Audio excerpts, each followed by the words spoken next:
It's here, the season finale of Game of Thrones, season 7, episode 7 has just aired, and man, it was a doozy. I watched the entire thing. I actually watched half of it in my truck, and when I got home, I watched the other half here on Amazon Prime. I had the subscription to HBO. Nevertheless, oh my God, this was such a good episode. I like the way that it started, them meeting all the enemies of everyone, meeting each other in the dragon pit.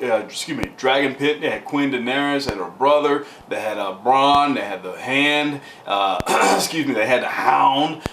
When I say Hand, I mean Hand of the Queen. Both hands of the Queen there. I mean, everybody was there. I mean, people who had never acted together in this series finally met each other for the first time on camera, and we've been talking about this meeting for the longest. And you know, I like the meeting for what it was. I mean, they kind of gave it a little suspense when they finally did unveil the undead, and the undead didn't just immediately pop out of that box and start, you know, gnawing at everybody. But eventually it happened. Of course, the Queen, she finally saw it for herself. But as you can see from her apparent, you know, portrayal that she's gonna do, you know, to Queen Daenerys, she's pretty much gone mad. She's all about her family, her family. She's pregnant now, and that's all she cares about. And that's what Tyrion had to. He knew he had to have something on her to get her to see his side.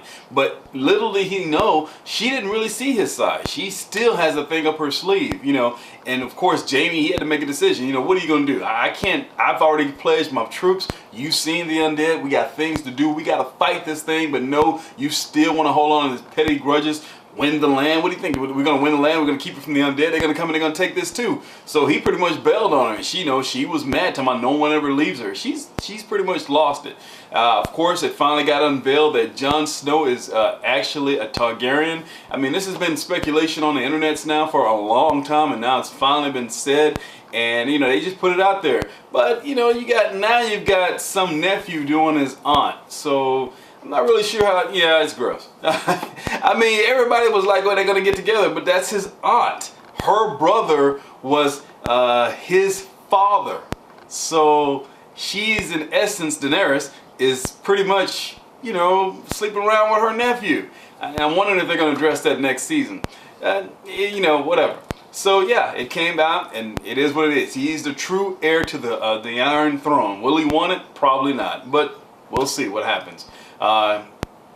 Also, we had the big development with the wall. At the very end of the episode, the wall finally came crashing down. Of course, he didn't awaken that dragon for nothing. Everybody wondered, hey, is that dragon going to shoot ice out of its mouth? Nope. It's just fire, and the fire is blue. And apparently the fire is way more powerful than any other fire out there. And it destroyed the section of the wall big enough for the whole undead army to continue to mass on through, up and down, down towards the south. So man, they've got some stuff happening. I mean, this was a long episode, but it was well worth it. I enjoyed every single minute of it. I like the little thing that they did with the Hound and Brienne of Tarth. They had that little conversation. She didn't apologize for what she did. She said, look, I had to do what I had to do. He was like, you know, I got it. You know, it is what it is. No hard feelings. And she said, well, why aren't you protecting her now? She said, look, I don't need to protect her. You know, I fear for anybody who gets in her way. The way that they killed off Littlefinger, it was a little abrupt to me. I mean, I saw it coming. I think they kind of just wrote that into the storyline. I mean, I know they had to get rid of him, but I was glad to see that everything that he had ever done in that series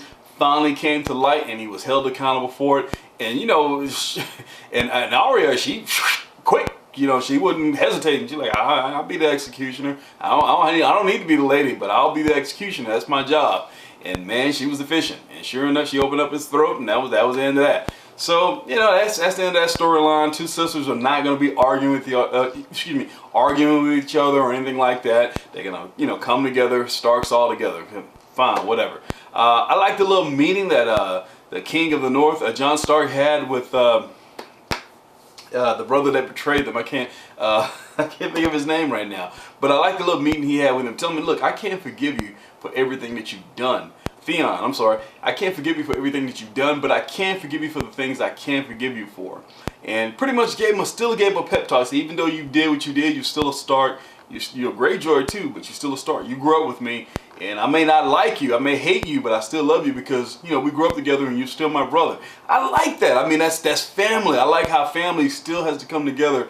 And, you know, even though they may not like each other and they may hate each other, and of course they've done some heinous things on this show, especially Theon, but, you know, Jon pretty much didn't really give him a pass, but he let him know, you know, I'm not going to hold that against you. I mean, you know, we got to move forward. We got bigger fish to fry right now, and you need to go rescue your sister, you know, because she was the only one that stood up for you when you were down on your luck and you were being tortured by that animal, that other bastard. I can't think of his name right now either. But all in all, great finale. I hate that this season was only 7 episodes, but they had to shorten it for whatever reasons. I can see why. It was just so much special effects in these episodes. They've done such a great job with this season. I hate to see it go, and I'm not really sure when it'll be back. I'm hearing rumors it'll be back in 2018. Some rumors are pushing it off to 2019. It is what it is, people. We're all going to be there. We're all going to finish it up, and that'll be the end of Game of Thrones on HBO as we know it. Maybe. But thank you for visiting my channel. I really appreciate it. Please hit that subscribe button, hit that like button. Excuse me, hit that like button. It really does help me out when you do that. Thank you.